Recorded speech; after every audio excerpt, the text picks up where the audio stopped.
The sensation of being watched gnaws at the mind, a silent predator more terrifying than any shadow seen.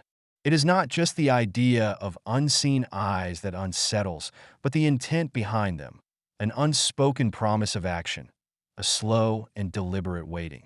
If something watches, it does so with purpose, its presence a tangible weight pressing down on the soul.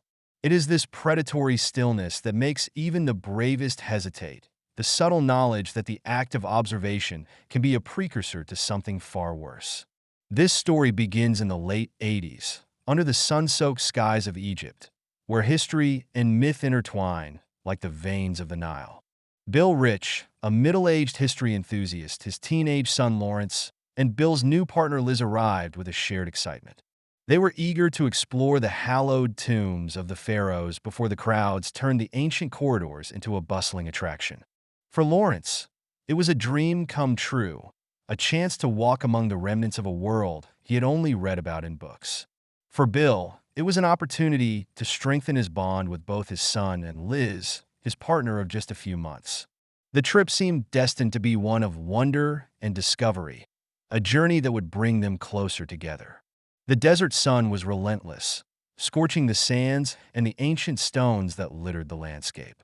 Yet, as they entered the pyramid of Khufu, the oppressive heat of the day gave way to a chilling cold.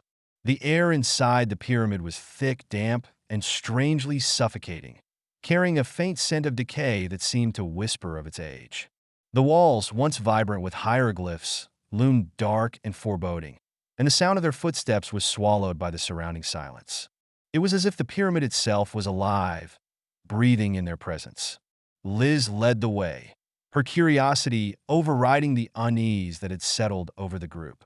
The labyrinthine corridors twisted and turned, each corner revealing more darkness. Finally, they reached the burial chamber, a vast, echoing space that seemed untouched by time. Liz stepped inside first, her breath catching as she scanned the room.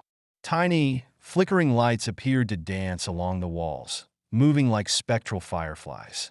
She blinked, trying to comprehend what she was seeing. There was no torch, no obvious source for the phenomenon. She turned to share her wonder with Bill and Lawrence, but their faces were pale, their eyes wide with an unspoken fear. They saw nothing. The men's silence chilled her to the bone. They stood rooted in place, as though an invisible force held them captive. For them, the room had changed. The air grew heavier, the silence deafening. It was no longer just a chamber, but a presence, something vast and intangible that filled the space. A wave of primal terror swept over them, and without a word, they turned and fled, their footsteps echoing through the darkened corridors. Back in England, the events of that day were quickly dismissed. They were rationalized as tricks of the mind, the product of stress and overactive imaginations.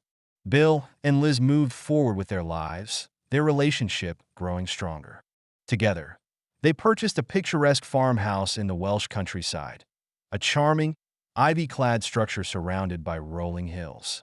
It was a place to start anew, to build a future together.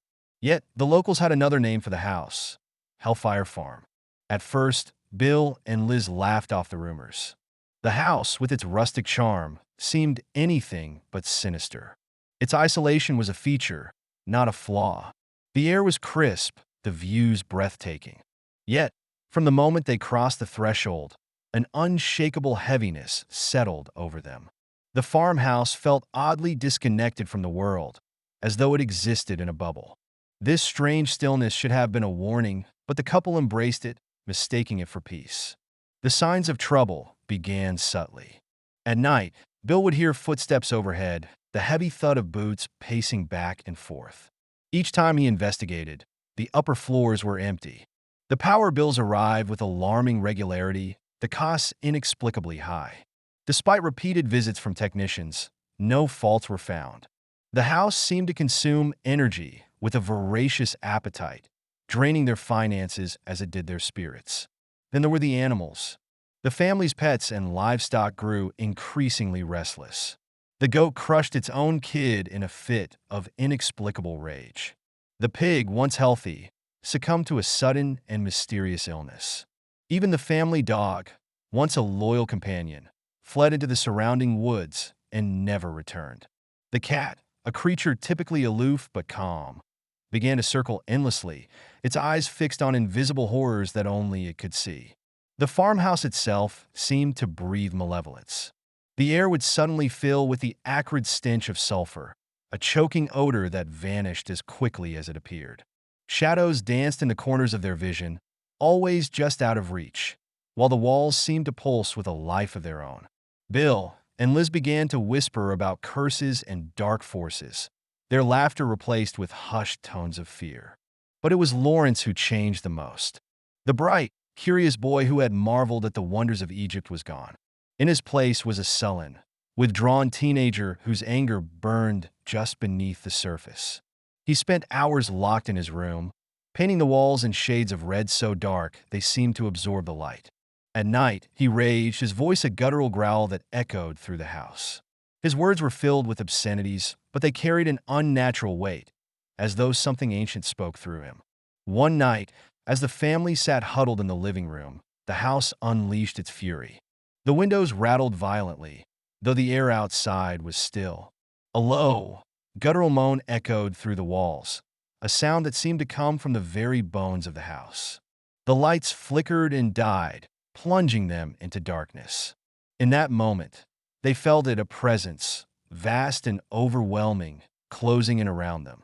It was the same force they had felt in the pyramid, but now it was undeniable. The farmhouse was no longer a home. It was a predator, an entity that had ensnared them in its web. It fed on their fear, their despair, and their hope. And as they sat in the suffocating darkness, they realized the truth.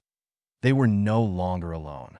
They had brought something back with them from the sands of Egypt, something that had followed them across the seas and into their sanctuary. And now it would not let them go. He told them that although the dark entity seemed to have been banished, traces of its energy lingered within the house, subtle remnants from the past.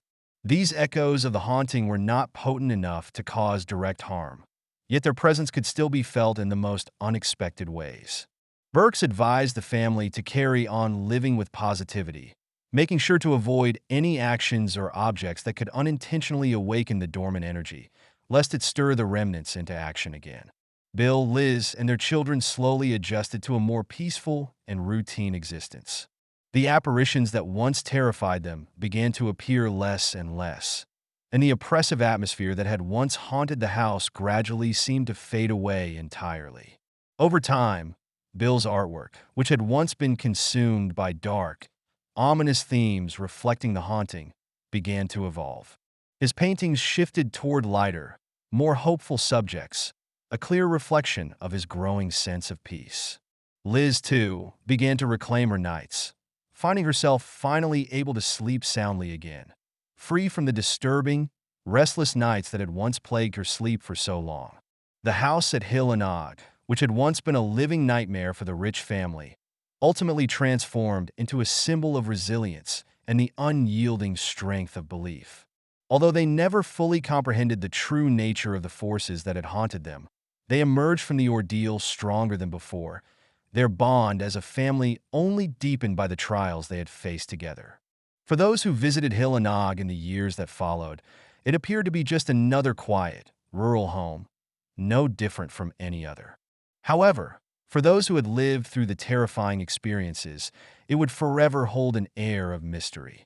It would remain a place of silent warning, a constant reminder that some forces exist beyond the reach of human understanding or explanation. The story of Heol Fanog has since become a chilling legend, retold and debated among paranormal enthusiasts, skeptics, and believers alike, each offering their own interpretation of the truth behind it. But for Bill and Liz Rich, one truth stood clear and undeniable. They had faced something truly unimaginable, and against all odds, they had survived, their lives and their family forever altered by what they had endured.